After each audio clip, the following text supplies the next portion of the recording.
வணக்கம். தமிழக விவசாயிகள் பாதுகாப்பு சங்கம் சார்பாக ஈரோடு மாவட்டம் கொம்பநாயக்கன்பாளையம் கிராமத்தில் மற்றும் செல்லிப்பாளையம், தாசாரிபாளையம் கிராமம் சார்பாக விவசாயிகள் கடன் விடுதலை மாநாடு சார்பாக ஆலோசனை கூட்டம் நடைபெற்றது.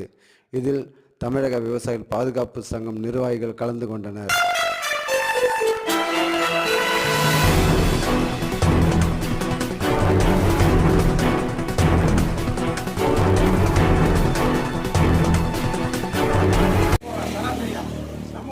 அதிகமாக போடுவாங்க. 20,000 25,000 போடுவாங்க.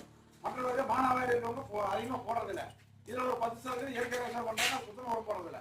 அப்புறம் இப்படி ஒரு 10,000 போடுறவங்க, 5,000 போடுறவங்க, இப்படி பல்வேறு தரப்பில் இருந்தாலும் மொத்தமாக ஆவரேஜாக பார்த்தீங்கன்னா ஒரு ஏக்கர் 15,000 நம்ம ஒப்பு போடுறதில்லை, உரம் போடுறதில்ல.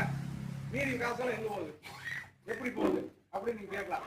இது மிகப்பெரிய ஒரு திருட்டுன்னு வைக்கிறது மத்திய அரசாங்கத்துடைய இந்த உரமானி திருட்டு.